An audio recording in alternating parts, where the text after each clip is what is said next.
Hello, everybody. This is Comics Della Morte with your host, Ronnie Gunter, Crimson Owl Comics, and Jason Alexander, Frog Breaker Studios. What's up? What's up?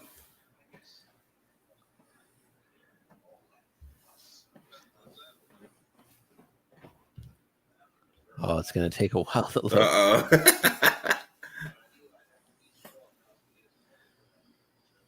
Is it coming? I hear it. I heard it. I do hear it. It's not on YouTube, though.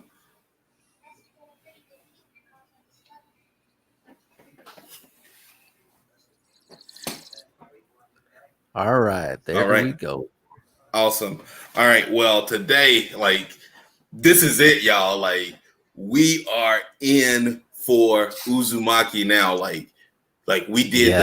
We did the pulp early stuff, and that stuff is awesome. And we had a little detour on our last video because we got an awesome book that Russ worked on that we got to review, and we love that. And then I got the call. What's that? Thank you again, Russ. Yeah, thank you, Russ. That was an awesome book. So, and then I got the call from Ronnie on the Discord a couple weeks ago. It was right before my birthday. That's why because my birthday and Father's Day were like 2 weeks in a row. So Ronnie was just like, let's do Uzumaki. And I'm like, oh, hell yeah, let's go. So we started, we found it. And man, let me tell you what, this is a treat. I'm going to read a little description of what the book is about. And then we're just going to start reviewing it. We're doing the first 5 chapters tonight. And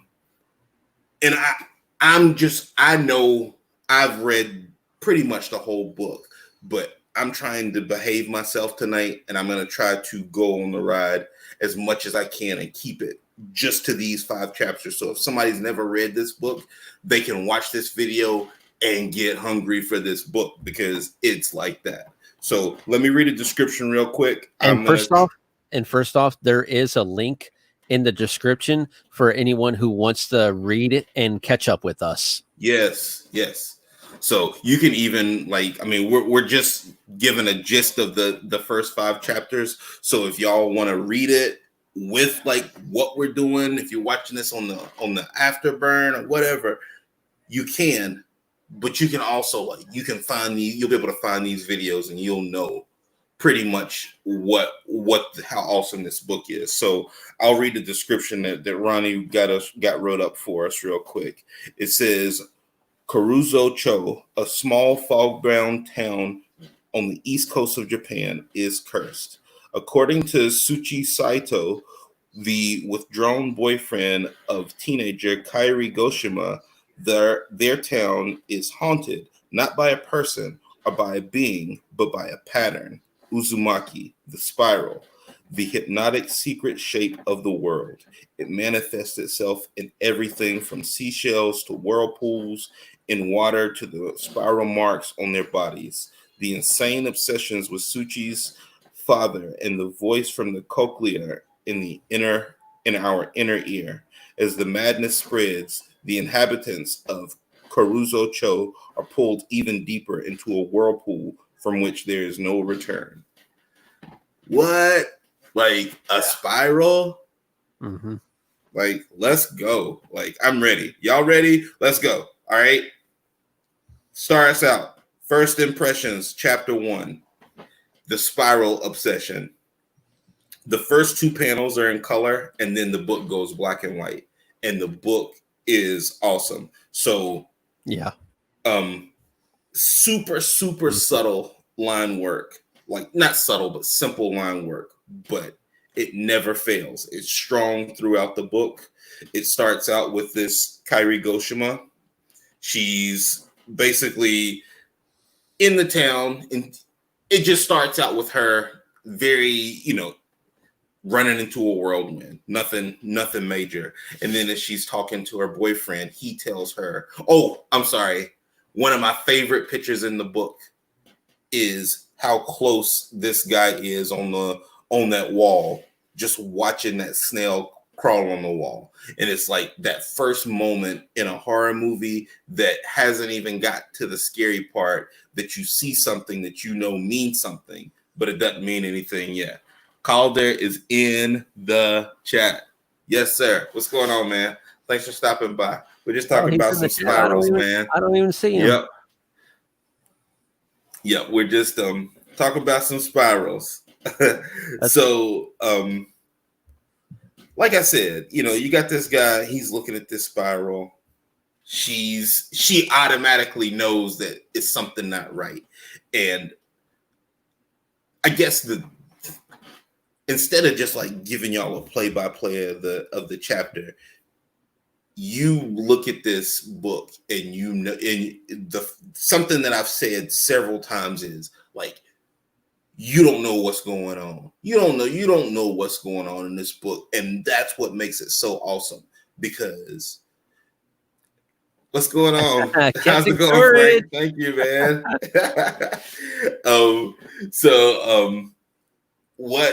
What I dig is you know what the devil's weakness is.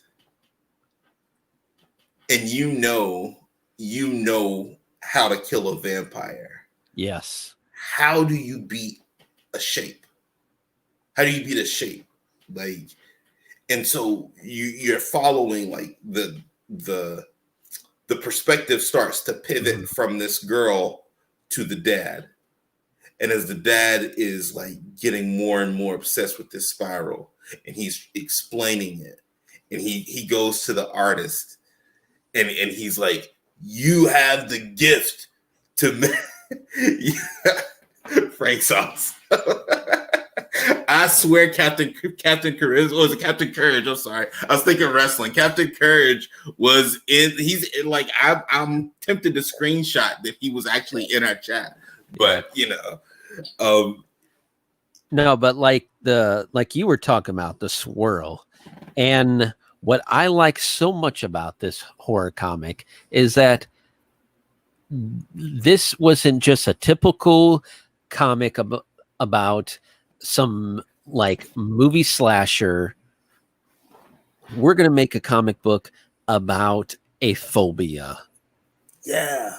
There are phobias out there about people who are afraid of holes. So people will have a phobia of like seeing holes on their skin or stuff like that, you know. Man. So as it goes, like Junji Ito does such a good job of building this town. Like separate of all the horror elements, like he does such a good job of like giving you the ability to see these landscapes and these buildings that these kids are like moving through. And so it's like the son knows that his dad, there's something wrong with his dad. Like, yes, yeah, exactly. He's aware that his dad probably has a mental problem, but he also knows that this town is cursed by these spirals. Like it's not just like in his mind, it's not just that his dad is losing it. His dad has been cursed by this affliction that's in this town. And so, he go, like, as I was saying, like, as his dad goes to this artist and he's describing this spiral to him, and it's almost like he's trying to, and I'm trying to describe this as though I don't know where this is going, but when he's talking to the artist, there's one panel, and I'm looking at it right now. If I can show it to the camera, just give it a second. So this panel right here is where I believe that the artist was infected with the spiral. Like, and so and that's when he tells his dad, like, the only person who can make these extravagant art pieces, you have to read it, Frank. It is good. Is you.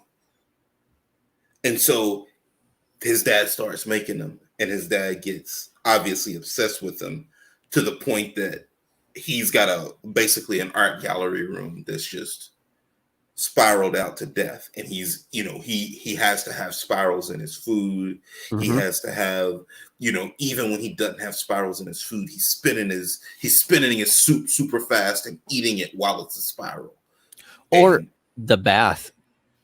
yes, he has to spin his He's like, spiral I gotta have like a swirly pool in my bath. I mean, I don't know who actually remembers it, but I remember back in the day where they actually had a machine where you could actually make like a whirlpool in your bathtub. No way. That's funny. I've never heard of that before, but that's wild. Please never tell my kids or you about could actually that. make like actual bubbles or whatever. It was funny. That's awesome. A machine that made bubbles. Yeah. So I don't know where you want to go. I don't want to just I don't want to talk about the whole chapter, and I want to know what you're thinking about it too. With me, like you were saying with the story in the beginning, it was like a beautiful artwork with the color, and then it started going to the gray. Like it gave you that depiction that, it was this beautiful town and everything was great, and that nothing was going on, and that this artist and / writer, he created so much detail and so much story in this world that if you took away the horror aspect, that you could write any story for this fictional world. Yeah. A love romance story or anything for it exists. world. Yeah. There's other people in the town.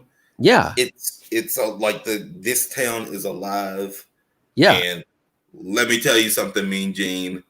This town is cursed, y'all. Like it's got a problem. It's got a really bad problem. Like even to the point where the kid is showing Kirie the whirlpools in the stream that they're walking on.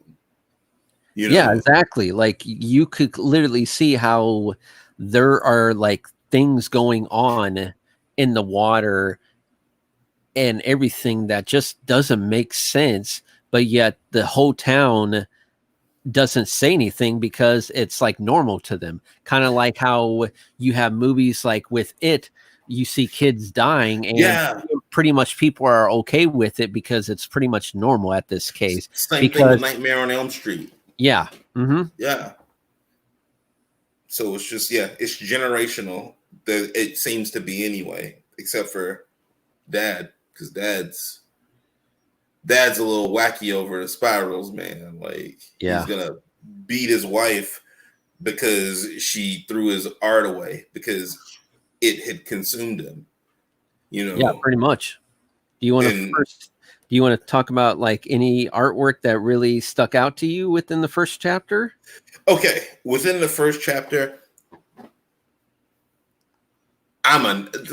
so yes, we all like, and I don't mean this in a derogatory way, but certain stories like really like bring all my nerd to the surface, and this is one of them because it's like I was telling you before, like this is like a tone, like this book is a whole mood, and it's super subtle art, but then it's these faces. Like I love the faces in this story.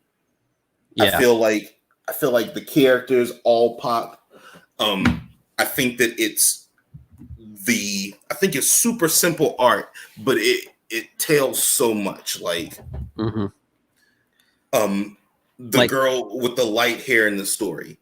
Yeah. She's obviously drawn to be like the pretty girl in the story. She's your Sherpa through the story because she's aware. She grows to be aware of what's going on, but she is as clueless as we are in the beginning. Like these are our eyes. Like this is the time that this is the character that we all get to see through. Because we're not affected by the spiral, but we get to walk through this world that is growing, even in the art. Like it's almost like the fog thickens on the pages. Like it's not really drawn that way, Yeah. but you feel the tension in these pages. Like this is storytelling. This is textbook storytelling, and it's as good as anything. And I'm sorry, like I told you, I'm chatty when I get No, in it my was zone, all right. when I Like, get in the like I zone just with want to the say in the story. beginning how like in the beginning you see like I think it was like a tornado. I just Yeah, want to say like you like as an artist you think like tornadoes can't be like difficult to draw. It things like that can be difficult because the way you draw it can look very cheesy, but he did a really good job it's so there tight. with Yeah, the it's so you nice. know it really was a nice job there. So good job to Gao. Yeah, it's yeah, because with no like real shading, he pulls off like in that cyclone. He pulled Mhm. off 3 dimensions like without any gradual. Like it's all line shading, and it does not look like scribbles. I feel like if I did a cyclone that size on a page, it would just look like I just scribbled on the page, and Yeah. I would be fine with it. But man, like with this is definitely in that tippy top level of stories for me. Like Yeah. Identity Crisis is one of my all-time Mhm. favorites. Watchmen is one of my all-time favorites. I feel like that this ranks as high as that stuff does. It's just kind of for us in the United States. It's just kind of one of those things that personally is I have a hard time watching movies with subtitles, and you don't know what you're missing Yeah. because there are movies that mean as much to people in other countries as Mhm. movies that mean this much to us that we just completely miss out on. And Yeah. so, like I said, it's like if I love the art, but if I had to pick one thing that I loved about the art, I love the facial expressions. I love Oh the yeah. I Especially love when the he starts turning into demonic. Oh yeah, man. it was like Like the it wasn't grotesque body horror, but it was definitely unsettling body horror. Like mhm. when his eyes roll back, when he starts doing the spirals with his eyes, and when his tongue comes out later in this chapter, like they nailed it, man. Like, and it's like this if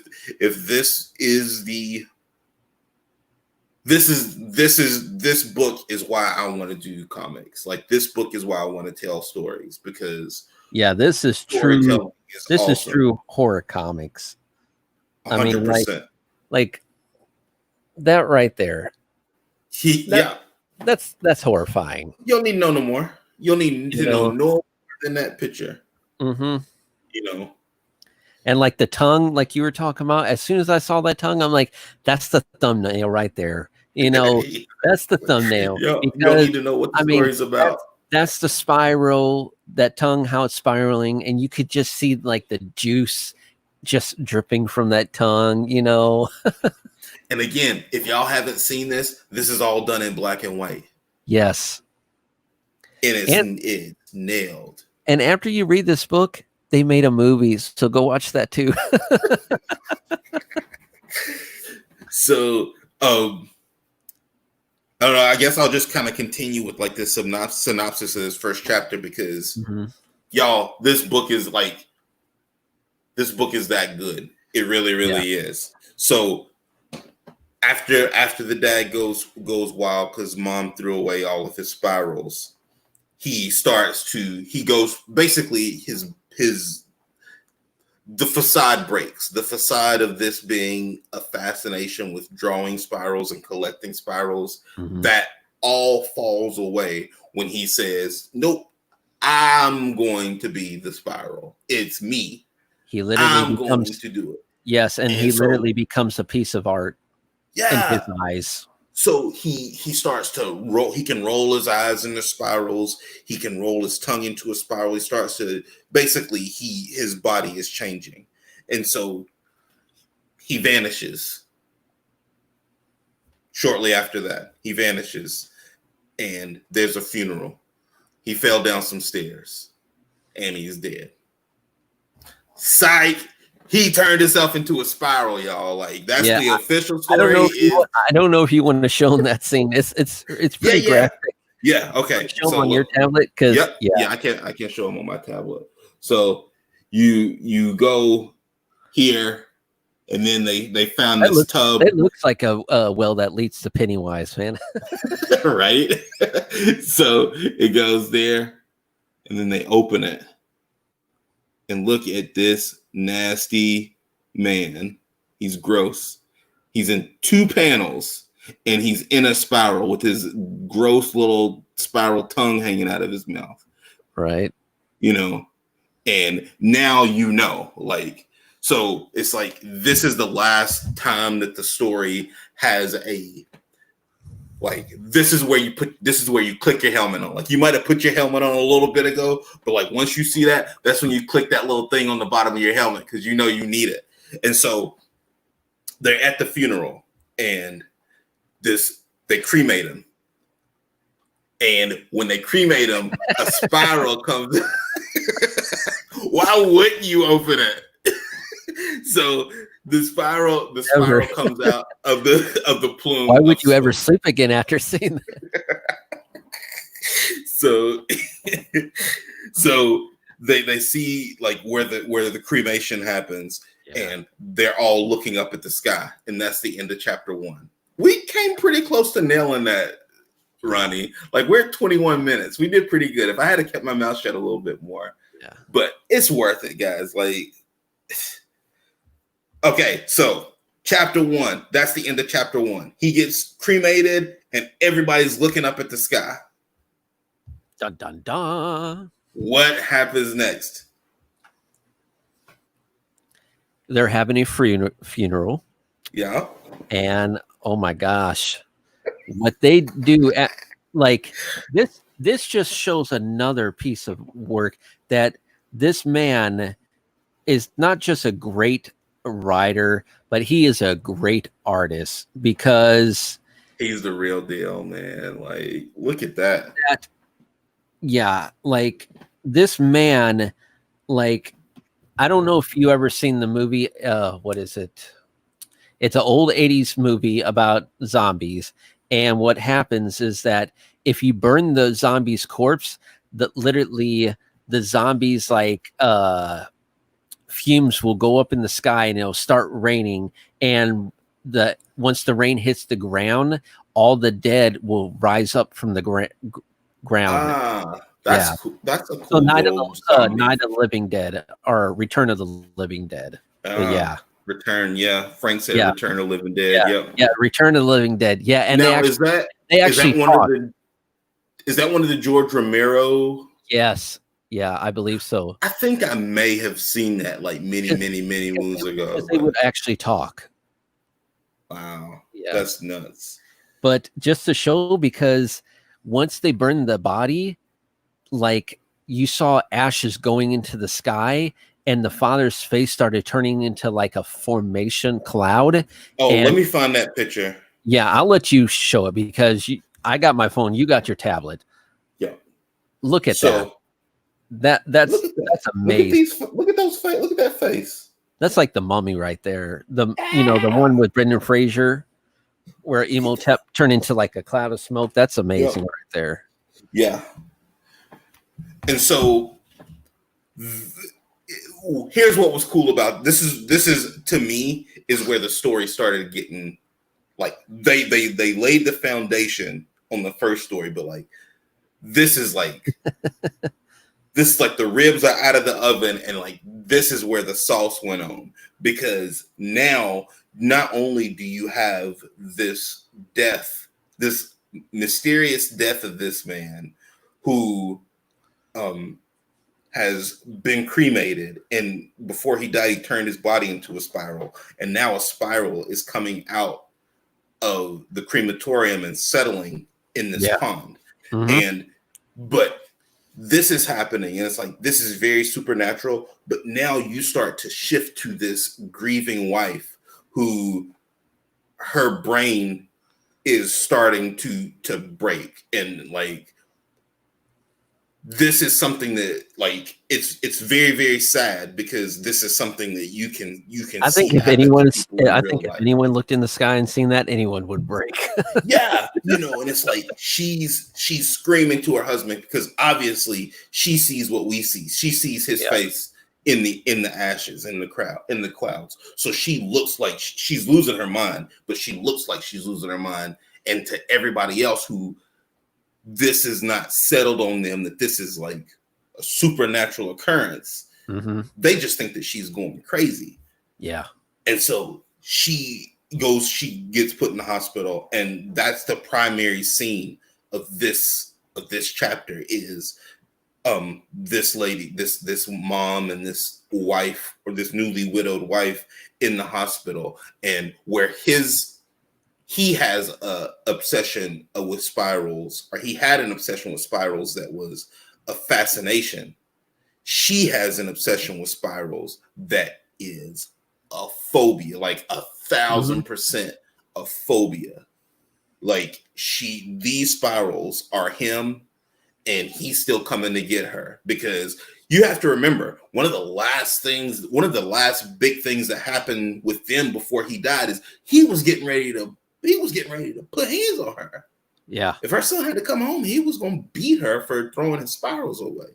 So it's like this spiral, and him wanted to hurt her. So now, from beyond the grave, he's still trying to get at her through these spirals. So they gotta go.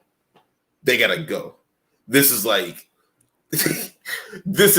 when I was a kid, and it was like at the Kingdom Hall, like if you would have like an article about rap music, then our rooms would get gone through. Like we had terrorist contraband in our rooms, like, and you know, all the stuff had to go. That's the way she was throwing these spirals out. There was no spiral. She couldn't even see a nurse's hair in a bun. She couldn't have her hair in a bun. She chopped all her hair off, bald. She couldn't even look at the stars because the galaxies had spirals. The galaxy or spirals. She looked at her fingerprints. Her fingerprints had spirals, and she cut her fingerprints off. Yeah. You know, she was mutilating her body to eliminate any spiral, and she thought she did. And she goes to the doctor, and she looks at one of his posters behind his wall, and she sees from the corner of her eye, and she barely sees it, and her son stops it, the cochlea in her ear, and it's a spiral, and she sees it. So she sees it, and it starts to pretty much. She sees it, and it starts like it starts, that fuse starts to burn, and that night she dreams of her husband, and he's saying, "I just want to get in your ear. I want to get in your ear, that spiral in your ear." And I'm being a little silly. That's not exactly what he said, but that's what he meant. I know what he meant. And so she basically ends up trying to dig this spiral out of her ear. Well, we all know how that wouldn't work. But the sick irony of like how cursed this town is it didn't kill her right away, but she had vertigo. So she had to live her last days in everything being a spiral, because she threw her equilibrium off, because she's stabbing herself in the ear with a pair of scissors. So this is what. Okay, I'm sorry. I'm going overboard, Ronnie. No, go ahead. Go ahead. Dude, I love this story, man. So I look at this story, and I can see it as though there's nothing supernatural happening at all. I can look at this chapter and see that this woman just lost her mind. Because you forgot something. She couldn't even look at the IV because she saw him. She saw him in the IV. Like literally, he was swirling around like if it was going down like if you were flushing something down a toilet, down through a tube. So she immediately like ripped the IV out of her arm. So like this hospital is committed to lying. I'm going backwards a little bit. The hospital is committed to lying to her that she's gotten rid of all of her. Look at him with that tongue. Yeah. Ugh. So, so it's like the hospital is all in cahoots with saying, hey, you solved all of our spiral riddles. We have no more spirals in this hospital, but they need her to move. They need her to get out of this hospital because they need her to get to somewhere where she can get better help. But she can't go because she knows that once she gets there, there's going to be more spirals. At least she knows it in here. She's gotten rid of the spirals. But Dad wants that cochlea. And if Dad wants that cochlea, he's going to get in that cochlea and go to sleep because that's what he wanted to do. So, you know, the little bug crawls in the ear. She stabs herself in the ear. Man, y'all got to go read this doggone book, man. It's so good. You know, and so, like I said, she basically, I can read this as a woman who lost her mind because her husband died. And it was, she couldn't handle that he would died obsessed with spirals, and she killed herself. Essentially, slowly, she killed herself. But that's what you say. But then when she goes to her funeral, the smoke does not do what smoke should do. The smoke, when she dies, also becomes another spiral. And that's the end of the chapter. So she didn't, her last words while she was mummied out was, I don't want to be your spiral. Sorry, too late. She was wrapped in a spiral. Like, she didn't know that. She's wrapped in a spiral. She has vertigo. If it walks like a duck, it quacks like a duck, smells like a duck, you're a spiral. She burned like a spiral. So that's chapter 2. But we got some more time. So, Ronnie, enlighten me, because I just talk a lot and I'm just like, I fall in love very easily. So No, it's good. talk me down. Make me come to my senses. No, it's just really great stuff, because each chapter just focused so much on how the writer could take a simple concept and incorporate in different ways, and how this curse you could take and write it in different ways where it's going to affect someone differently in each way. Yep. And that's what's so great about it, is that, you know, this curse affected him because he's an artist and he became obsessed with it, just like a child would become obsessed with like a cartoon or a favorite stuffed animal, while this woman, you know, she looked at it as a fear, and you know, so on. You know, it's just such a great idea that he literally took a simple thing that people would look at and it's like, okay, it's just a simple design, but he made a whole, you know, series off of, and it's just brilliant. Just freaking brilliant, you know? You know, so here's the thing. Like, you're a music guy. Yeah. Nobody could ever recreate Marvin Gaye or Stevie Wonder or George Harrison. No, but like, you see how so many artists can take a simple, like, few music tones and create a different song to that. And that's what I was getting ready to say. Like, if you made this story in your own way, everybody would know that you were inspired by Uzumaki. Everybody would know that you were inspired by Junji Ito, because it's such, I think we resonate with it because it's such a base level thing. Like, we hold shapes from the time that we can use our fingers and hands. So it's like we've always been around shapes. We've always doodled spirals. Like, even people who don't draw have doodled a spiral once in their life. But now, like, I mean, This is like, how many of us as a kid learned how to draw that S? yeah, exactly. Completely separate of each other, but we all know how to do it. And it's the same thing with this. And it's like, this story is this is one of the more original comics that you'll read. Yeah. Yes, Original it concept. has, yeah, it has elements that are part of the formula of the genre that it's in, as in horror. But it's like the first two chapters tell a singular story, but then like the next three chapters that we're gonna go over, like, completely pivot from that, and you get to see this town. You get to see that this is not a family that's affected by the spiral. This town is infected by the spiral, but in being infected, it's not all one type of thing. It's not all a spiral obsession, whether that's a fear or whether that's a fascination. It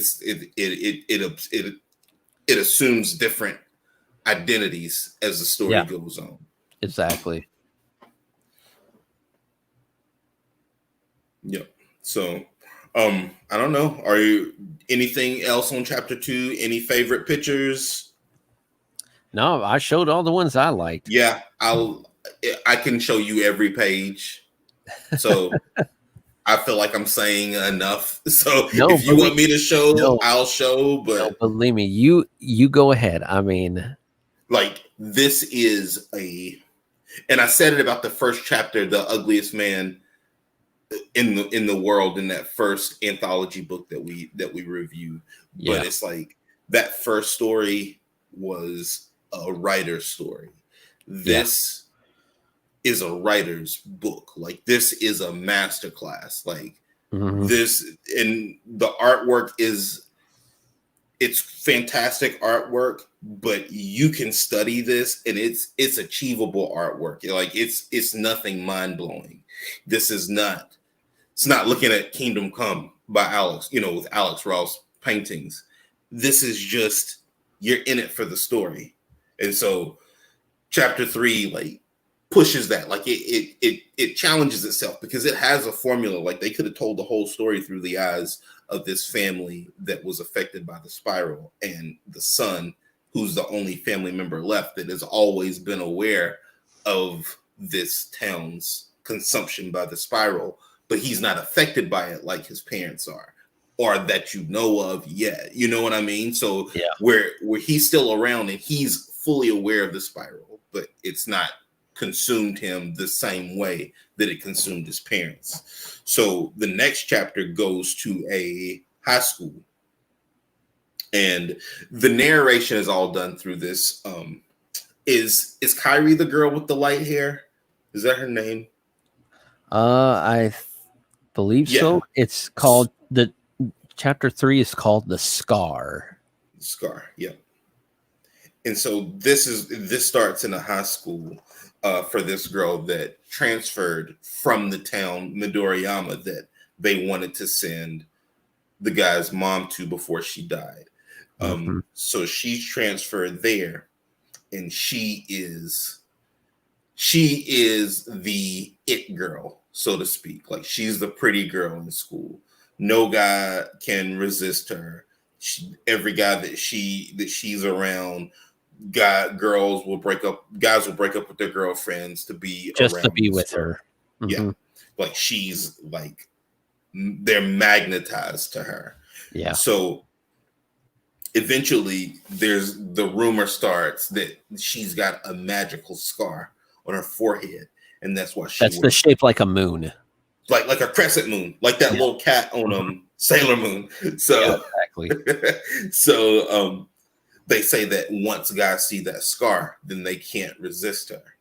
Well, Kirie gets close to her to check the scar to see if it's a spiral, because now that she's experienced all these things with spirals, she's starting to become a little bit more aware that this is more than just insanity that's infecting this town. So she sees the girl, shows her scar, and she just says, yeah. And she just says that it's just a rumor, don't believe him. She got a scar. She got the scar because she was trying to impress a boy, basically, when she was little, and she fell. And so she ends up meeting this one guy who has a girlfriend. Who's kind of like a stalker. Yeah, he's got a vibe. Definitely. Yeah, he definitely has like that pervy vibe where it's like, hi, He's definitely like a Cheeto finger licker, for sure. Right. So he goes and he's not really, I guess, would you say repulsed by, he's repulsed by her. Like, he's the first person that is not like phoning all over her. And it has the opposite effect. It makes her fawn all over him. Like, she becomes obsessed with trying to figure out at first why he doesn't like her. Yeah, exactly. No, Calder, I like Cheetos. I did not want the Cheeto community coming after me. I like Cheetos. I do. I love all Cheetos. I like Flamin' Hot Cheetos. I like regular Cheetos. I'll even try whatever, like, introductory Cheetos they're trying to sample. I love the jalapeno Cheetos. I do, but I don't lick my fingers. I don't. Before coronavirus, I didn't lick my fingers when I ate Cheetos, and during coronavirus, I'm not gonna lick my fingers, and I won't lick my fingers after this. I get up and I wash my hands because I'm 40 years old. Okay, and if I'm gonna eat Cheetos and drive my blood pressure up, then I'm going to be responsible, and I'm going to not wipe my hands on my pants, even though I really want to sometimes. I'm definitely not going to lick my hands, and I'm going to go and I'm going to wash my hands because that's what responsible people do. Cheetos, I'm with you. Like, if Cheetos wants to like give me some shirts, I will wear a Cheetos shirt. If they just want to give me some chips, man, I eat Cheetos. I like Cheetos. So it's like Cheetos and ham and cheese. That's it. So I digress. Calder, we're all good, man. Like, thank you for giving me a pass from the Cheeto community. I'm gonna get back to these spirals. So, and with this story, what I like so much about this, like you were saying, this girl has always been so beautiful to so many people, and then you have this guy who's like, I don't know what's so special about you, and she's like, okay, this guy, he doesn't like me. Now I'm interested in him, and it's literally eating her up inside, where it's like, I gotta find out why, because so much of my life has been my outer appearance, while my inner appearance has always been an an empty shell, like a black hole, or like a nautilus shell. Like, the spiral is obsession. Yeah, obsession, exactly. If this story does not take place in a supernatural world, all the spiral is that moment of obsession, because it's just a crescent moon. Yeah. Until it's not people being obsessed with her, but she finds that thing that she's obsessed with, and that's when the scar starts to become a spiral. Like, you can see it. Hold on, I'm going to show you this picture. This is my favorite picture in this chapter. So now you'll know. If you look at this panel right here, let me my phone. So right here. If you notice on her forehead, it's no longer a scar. It's almost like a knot. Like, you see where her bangs are raised in the middle, almost like it like popped up right there. Like, the spiral started to like manifest out of that scar. And it was like, when he said, "Don't ever come here again," she knew that nothing was going to stop until she got this guy's attention. Yeah. And now we're in the Uzumaki Zone, ladies and gentlemen. Like, now you click that first click on your life vest. Like your helmet's on, now you're putting your life jacket on. Like it's getting tense, buddy, because this is the first time where we see somebody alive with the spiral. You know what I mean? Like dad died as the spiral, and mom, like her spiral was inside of her brain. Yeah. After she stabbed herself with the scissors. Yeah, I got a cool little analogy once we go into like what's actually happening to her. Okay. Well, you take it. Lead us to it. All right. So as she's trying to get his attention more and everything, her like the vortex on her head is actually getting bigger to the point where it's becoming noticeable. I mean, not like little noticeable. I'm talking like noticeable where like damn noticeable. like right. Yeah. Like it's starting to look like big like that, you know, and it's just starting to eat her up inside because she cares so much about people liking her and being the center of attention, kind of like the sun, and she wants the world to be revolved around her, you know? Yep. So, you know, with this guy not paying her attention, you know, it's pretty much like I'm getting, it's like a sun basically just blew up and now a black hole is eating it up. That's right. My analogy. You know, it's like it's like awesome. A black hole absorbing all the light within her body and just eating her up inside. Yep. And like a really perfect scene to show that is this right here. Right there, you see her eyeball, and literally, like, the artist does this like little toilet bowl effect where like the eyeball starts going down the hole and it starts disappearing like a little toilet bowl flush. you know? Yeah, like she's like infinitely deep. You know what I mean? Like she is the black hole. You know, yes, it's devouring her literally from within. So this story, Ronnie, like it's just like you said, like she became this thing out of an emotional response. Yeah.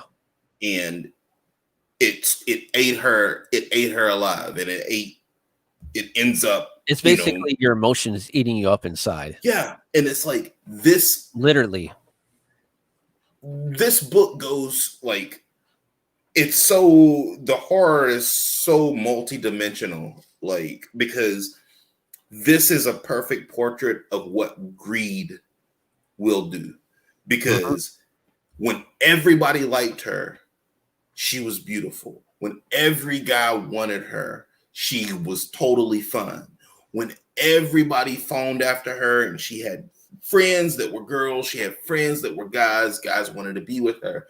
One person did not display interest in her the way that she wanted them to. And it was enough to send her over the edge. Yeah. And so it's like, to the point that it ate her from the inside out. Like she ended up killing somebody by sucking them into her arms. Yeah, again, don't put your hands on people. Yeah. Don't put your hands on people, because if he had left her alone, it wasn't like she vacuumed him into her head. Mm-hmm. You know, don't put your hands on people. Yeah. Look at that. Like, and there's no better visual sound effect for a picture than shoo, because he's being shooed right into her head. And look at the way her bottom lip looks. Like, this is a black and white masterclass. Like, it really, really is. Yeah. And it's just like, she sucked him in. She saw it.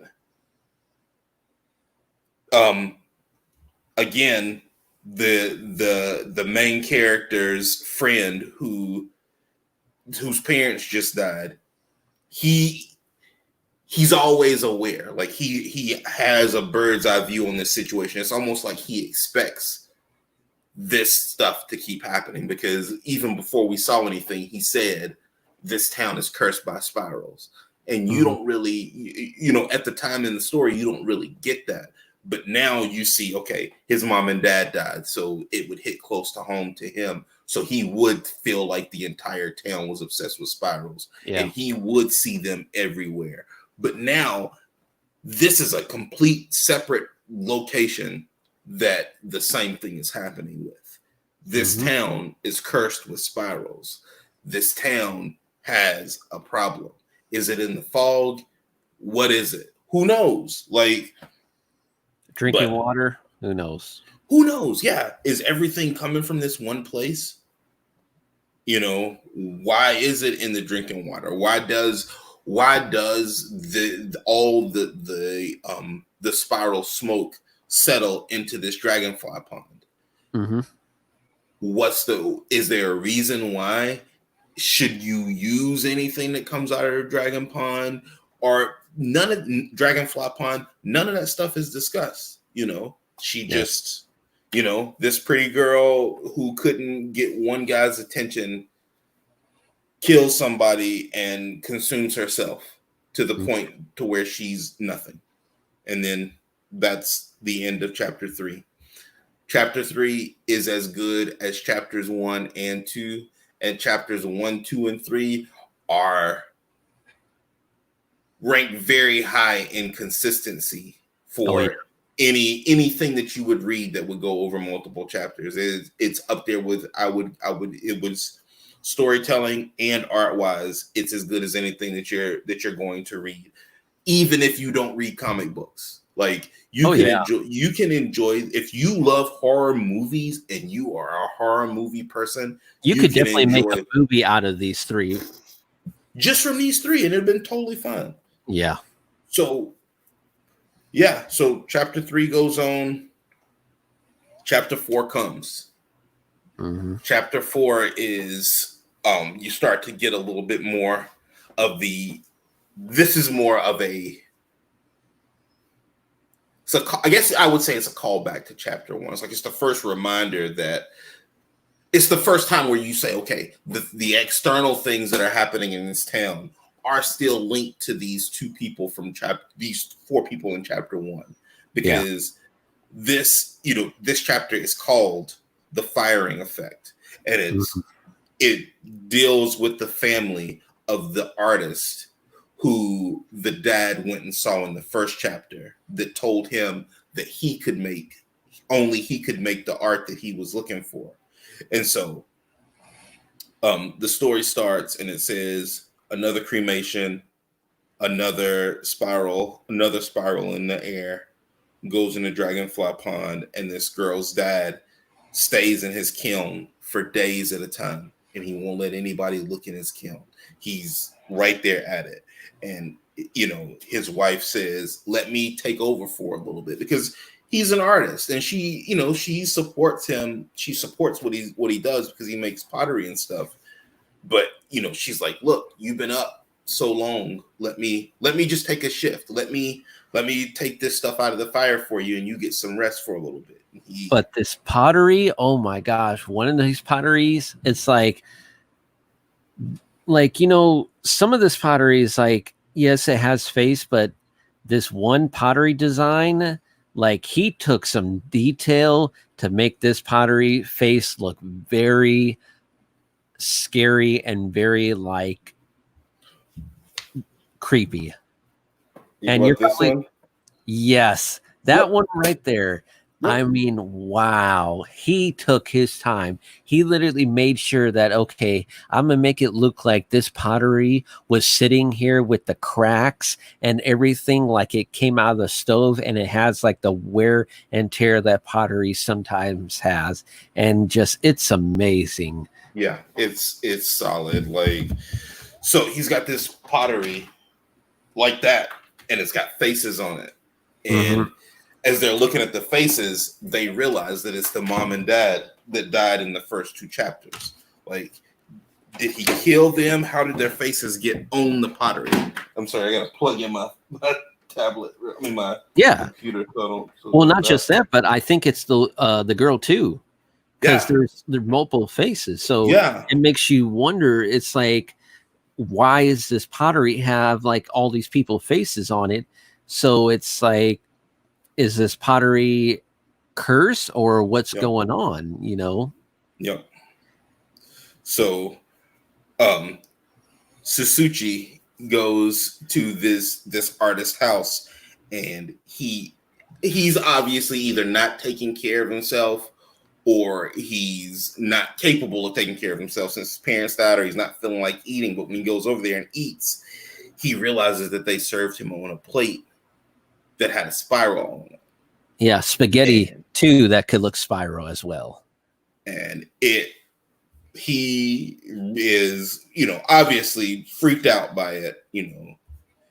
It's it's a spiral, and it's like that's directly responsible for that's his parents' death, on top of it being a spiral. And so the mom says, or the girl and the mom say, why would you give him that plate, and why did it have all these spirals on it, and where are you getting the mud for these art pieces? Well, he's getting them from Dragonfly Pond, the same Dragonfly Pond where all this crematory spiral ash is falling into. So now you start to say, like this guy is affected, just like we thought he was, because his eyes do look the same. And so he's getting this mud from Dragonfly Pond, and he's making pottery from it, and he's getting it from Dragonfly Pond, and he's like submerging his entire body into the pond with no kind of breathing apparatus, just to go get mud to make more clay. And it all looks normal it all looks normal while he's making it. It all looks like regular standard pottery. But then when he fires it in his kiln, not only does it take on these agonizing, grotesque features, but it starts screaming, yo, this pottery is screaming for 4 days, and it's in pain. And so it goes bananas. Like, now she can hear it. She can hear these people screaming, and they're screaming. And then she starts to hear, Shuichi's parents calling for him for 4 days. And he actually breaks the door down to where the pottery is. Yeah. And when he breaks the door down, the artist literally, no mask, no gloves, nothing. Yeah. Like, look at that. Yeah. That is amazing. That is like, that's the thing that nightmares are made of right there. That's I imagine that this is what Scooby-Doo and Shaggy see when they do like the wheel legs and run away. Like, this is like the sum of all fears. Look at that. Right. That's like creepy right there. Yeah, that is wow, man. Like that's the type of stuff. It's like, oh, that's the stuff that I want to put in my 80s horror comic. Yeah. And then, like, if you think that one's badass, like, look at this one. This is the one right next to it. Like, right. These are like two feature pages for like two separate books, but like these are 2 pages back to back. And again, like his visual sound effects are like on point. Like, you can hear like DMDMDE. I mean, DMDMDM sounds like all these corpses and bodies spilling out on top of each other. Yeah. Like out of this kiln. Like, and it's just like, it just goes on and on and on from that. It's just these basically spiral ghosts and spirits. And now this whole building is on fire. So they got to get Shuichi out. They got to get the girl out. They got to get the dad artist out. Yeah, because basically the souls are captured within this. Yeah. You know? it does make me nervous that artists are the ones that are like mostly consumed by these spirals, because Yeah. that hits home. But the dad, this does not break the dad, but it doesn't kill him like it did anybody else. Mm-hmm. But right as soon as he gets daylight and he can go back in the wreckage, he's back digging out his art. He's digging out his spirals, and he's just on the ground, like digging with his bare hands through these spirals to find his art. And so that's chapter 4. What you got? What's your synopsis for that? That, at the beginning I was like, oh, okay, it's just going to be a story, showing like a review of the first one. But towards the end, I'm like, okay, this definitely did a 180. I like what they did with the whole, like, pottery burner with the souls releasing and just like the flesh pouring out. Keep going, Ronnie. I'll be right back. I gotta see my kiddos real quick. They just got give me 1 second. Like, this is definitely like that scene right there. Like, it's one of those things as an artist and a writer, you have to sit down and picture how you want to come across this, because when you're writing something, you got to make sure that when you're writing the story that you're going to be able to draw what you're writing, because sometimes as an artist and / writer, we're not always going to be able to draw the best things that comes off of our heads, because we're still learning to, draw this way or draw that way. So we have our limits. But I mean, this guy, you could tell that he's really honed in his skills in what he loves doing. And you could really tell that he has his own style, and it's just really great.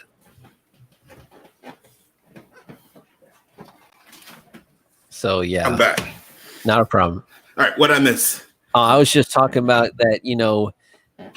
You could tell that he has his own style, and that he really knows what he was doing. And as a writer / artist, sometimes we write a great scene, but then we can't draw it. But he knew what he was doing with those flat panels.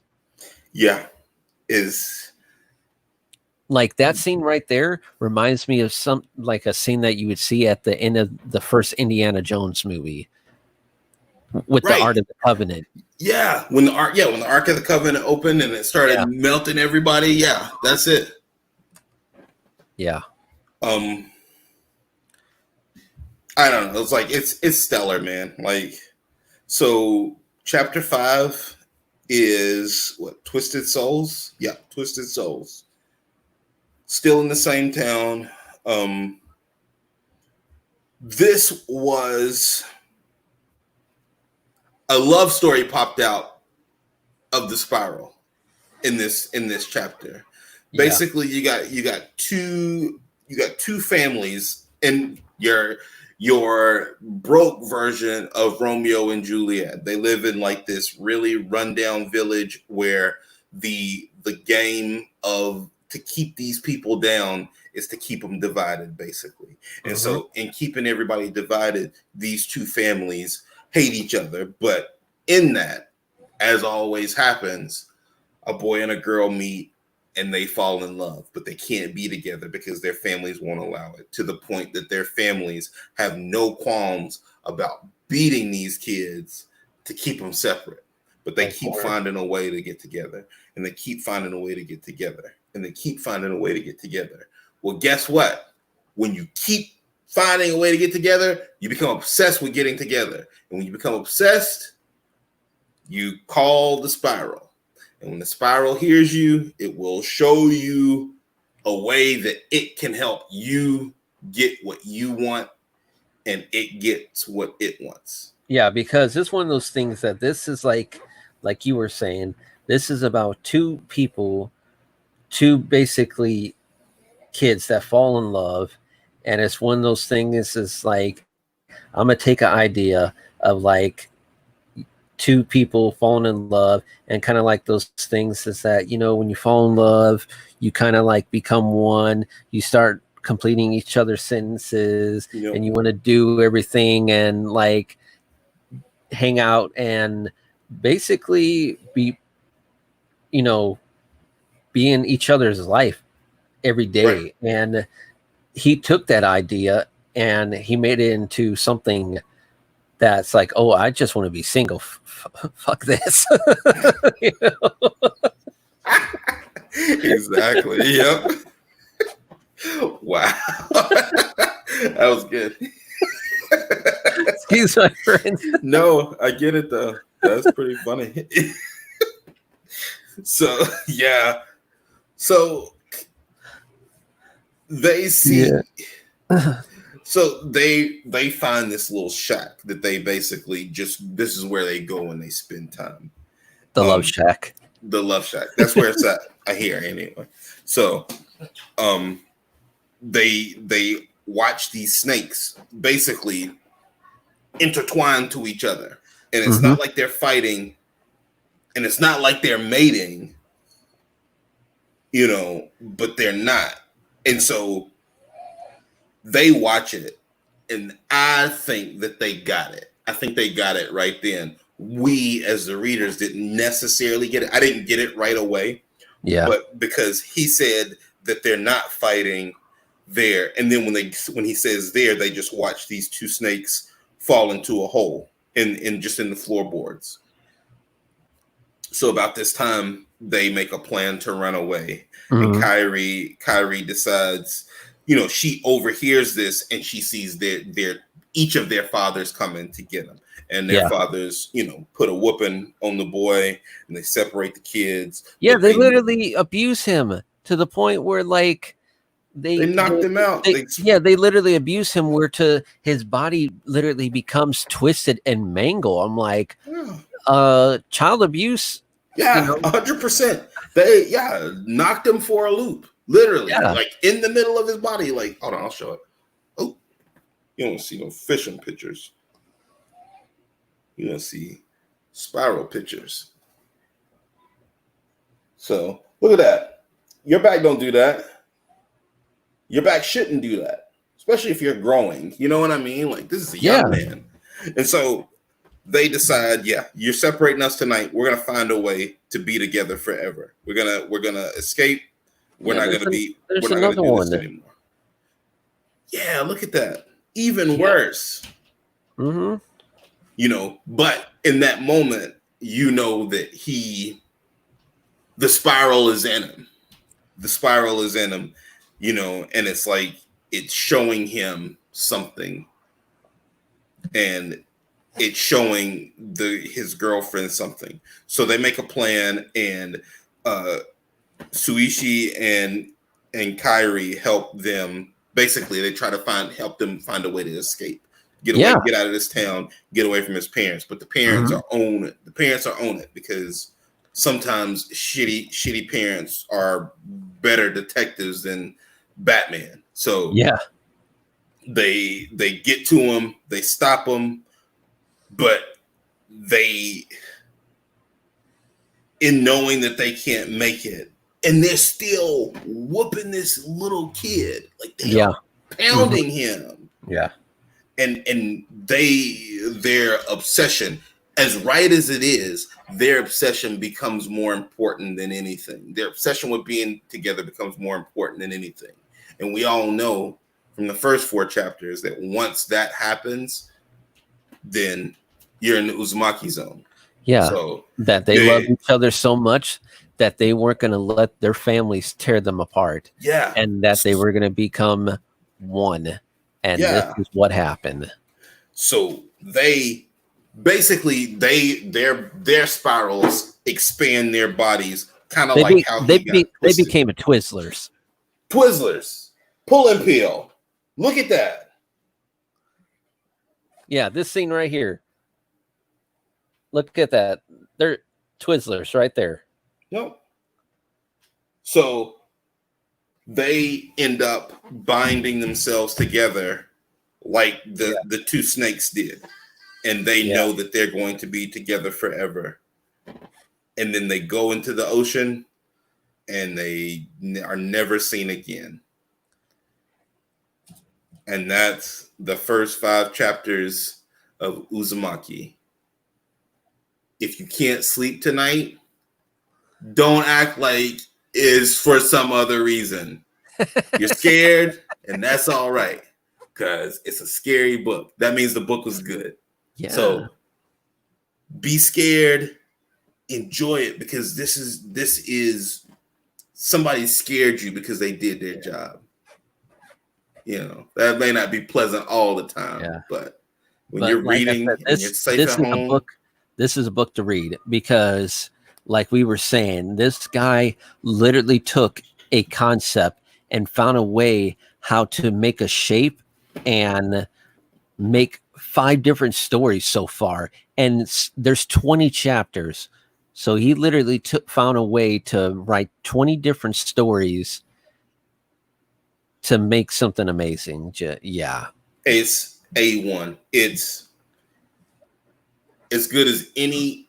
If you've never read any comic books, this is as good as any comic book that you would ever pick up. But I would also say that this is as good as any book that you would just pick up. Like, it's very entertaining. It's at the top of its genre. It's horror through and through. Even in this, like, this is the first time where you kind of I would almost consider this a happy ending. At least it was for them two. But it's still, this spiral is still cursing this town, because these kids should have been able to just leave. These kids should have just been able to be together in the first place. But, you know, maybe it was the parents' obsession with keeping them apart that made them the spiral. Yeah. Who knows? But again, you're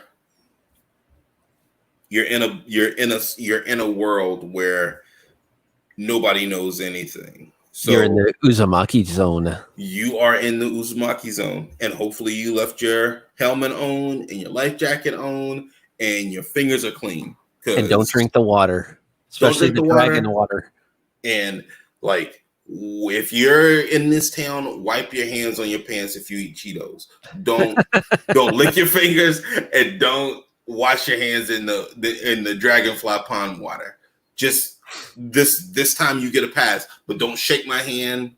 Don't give me hugs. Don't give me high fives till you can like get some proper lather and handle your business. So, but no, I love this book. Like, yeah, I really and truly do feel like that this, in trying to keep perspective proper, I feel like that this is like, this will end up being one of my favorite books, period.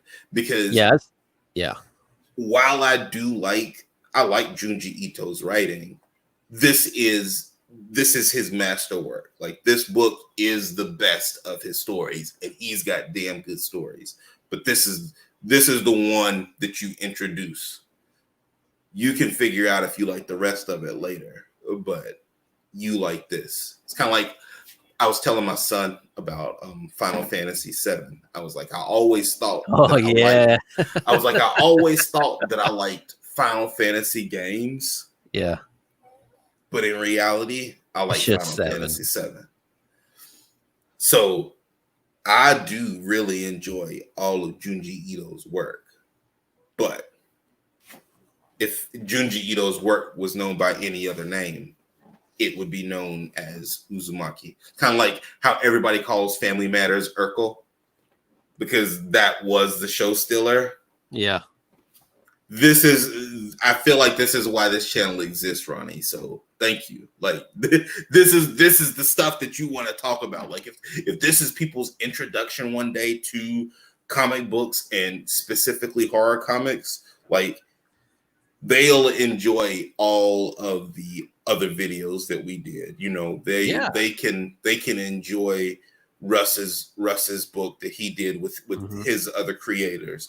and it's a horror comic book, they can enjoy the public domain horror anthologies.